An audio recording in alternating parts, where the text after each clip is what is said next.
speaker, to Barak Sas, who is the head of the international expansion for Zeelo, working in the UK and in other countries. Barak, how do you survive this crisis? What do you do within Zeelo? So yes, thank you very much. Happy to be here. Happy to have listened to everybody before me. Very interesting so far, let's say. Um, Zillow, I'll explain who we are in a second.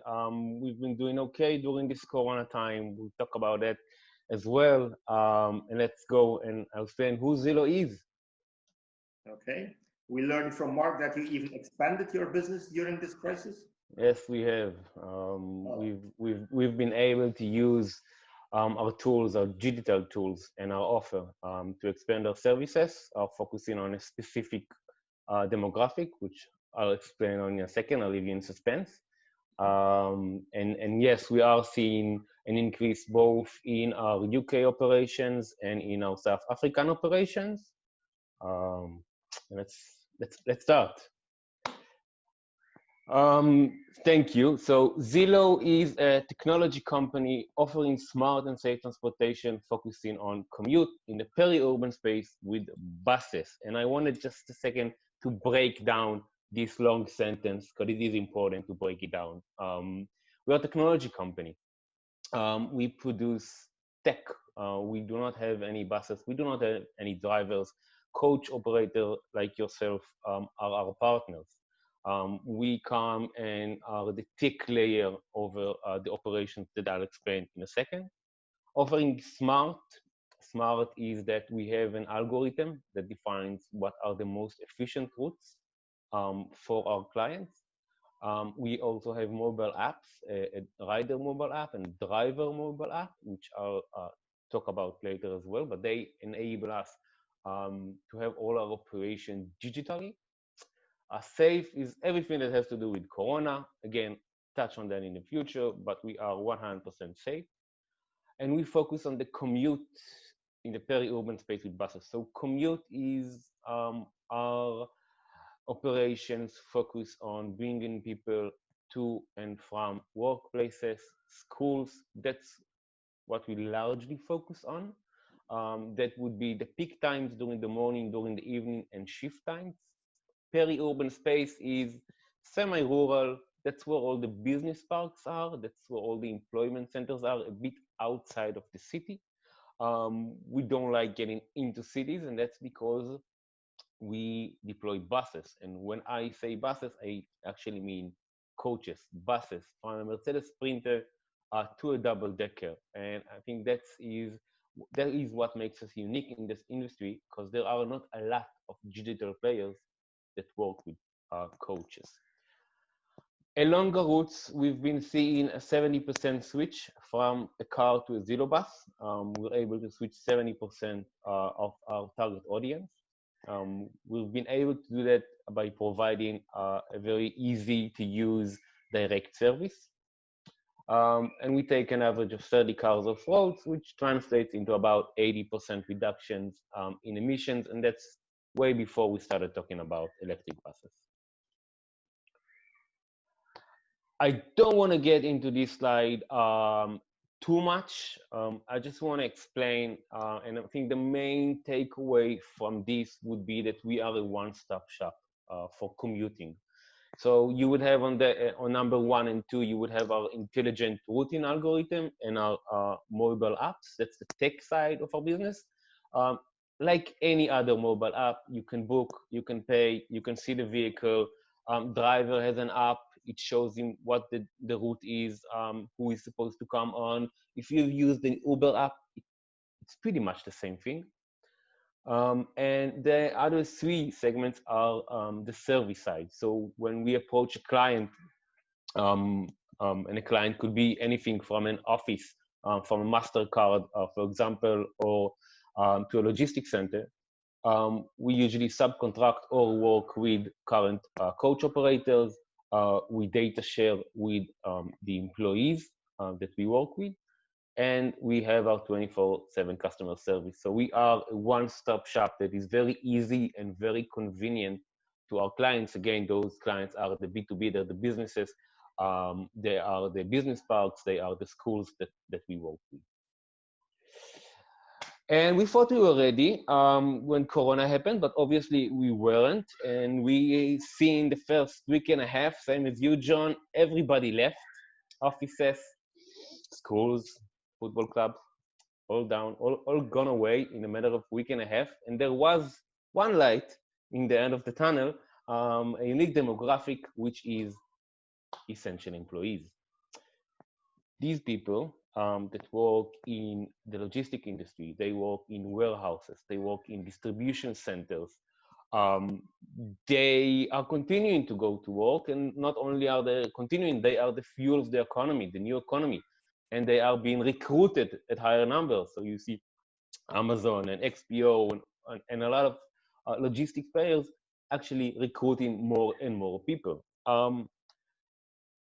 And those people don't like to use public transportation. One, because I know at least in the UK government, but I'm pretty sure all across Europe, they have been told to stay away from public transportation. And they decided they don't want to. And that actually created an opportunity for us, because those people still have to get to work, obviously. Some of them can't afford a car, so they don't have access to cars, but they don't want to use public transportation. So we identified a real need with riders. And then businesses are worried as well. Because if you remember, about 2 months ago, Kentucky Fried Chicken had to stop its operations. Again, this is the UK. Just because a lot of people, about 100 people, got sick in one of the food preparation plants.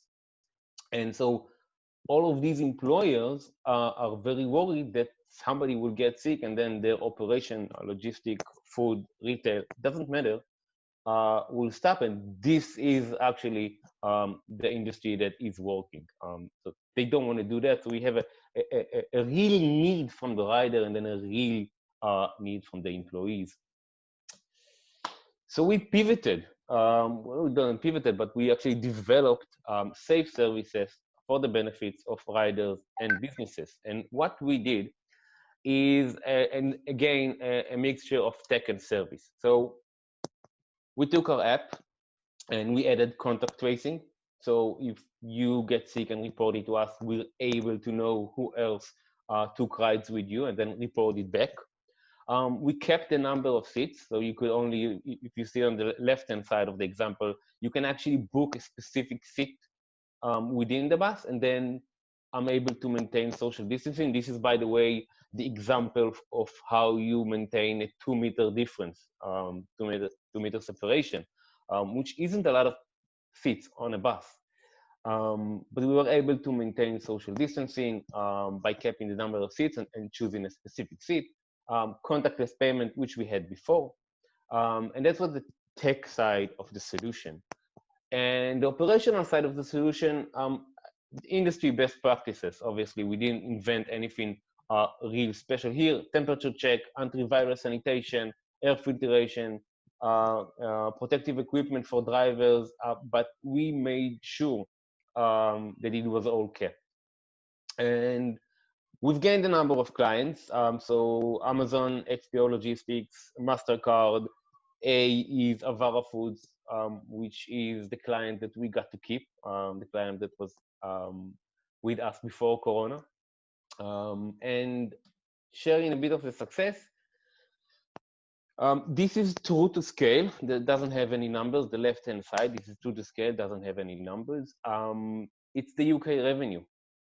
So November 19, that's pre-Corona, and then March is even, it looks a bit even better than it was, because we've had a lot of companies entering during the last week or a week and a half of March, all of those essential employees companies that I've talked about, but March could have been a lot worse if not for them. We only kept 1 or 2 clients from pre-Corona. And June numbers, which are much better. That's kind of like our new normal, same numbers in July. And this is us post-Corona, again, because of all these new companies that were introduced to us because of the Corona, and we're able to provide them with a service as well. We also use the opportunity to expand into Italy and the US. We've got a first client in Italy. And actually, while Joel was speaking, I got a Slack message. We have our first client in the US as well. So yeah, great news on that. We are expanding those two territories and planning to expand into Europe later on. Case study. I won't get into this too much. I want to actually talk about the pain points. And you see an operation, which is not one of our largest operations, 420 riders per week, but this is Amazon, which is one of the clients that we gained during this period. And like any other business, like any other logistic business, they are far away. They're located in somewhere outside of the city, hard to reach. Those areas usually don't have very good public transportation, especially now that people don't want to use public transportation. 420 riders per week, 6 service time that relates to the shifts. But let's talk about pain points, and let's talk about what those clients really care about. So one, work during the virus. It's bolded at the end of the screen. As I've said, they all want their operation to keep going. They don't want people in public transportation just because they interact with other people that aren't related to the job, to that specific workplace. It kind of increases the chances of them being sick, increases the chances of hurting the current operations.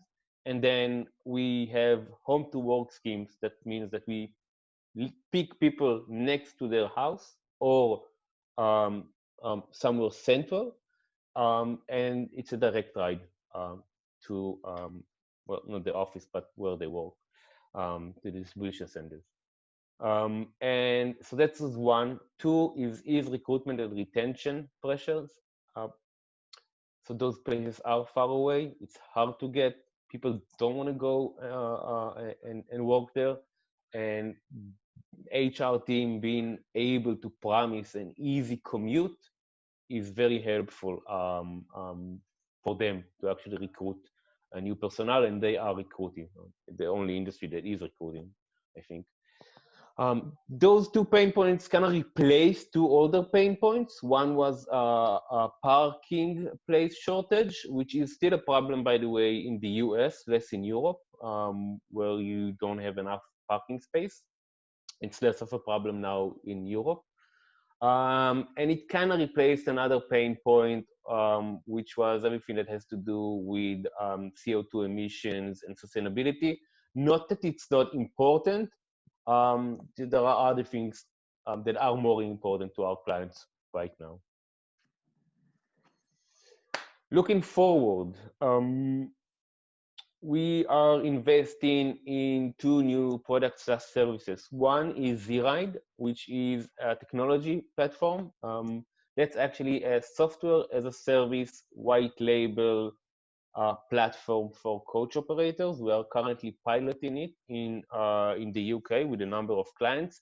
The idea is to allow coach operators to use our mobile apps, our rider and driver mobile apps, and the back end behind it in order to operate their services. This is not a back-end / operations software that you are familiar with. We keep away from that. We're focused on the rider side. So that's one thing we're working on.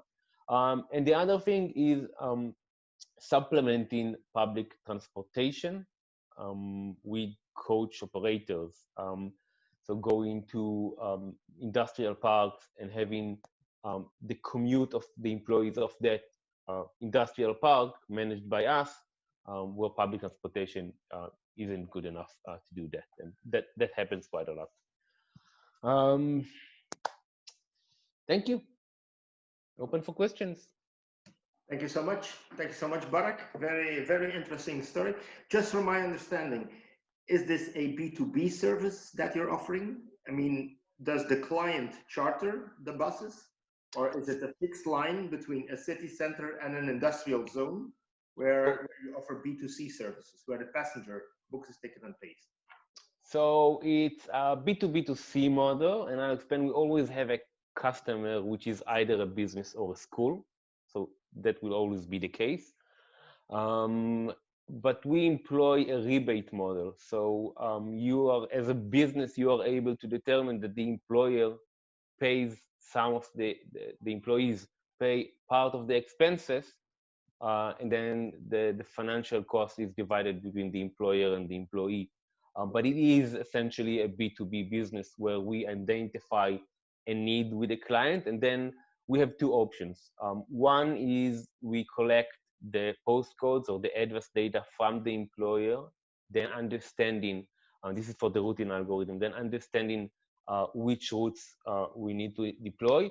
Or we can, as John gave an example, we can also work with external data providers to analyze cell phone data and then determine it for ourselves. So it really depends, but it is a B2B, 2C model in that sense. So the financial risk for the seats that are not occupied is not with the bus operator or with Zeelo. No.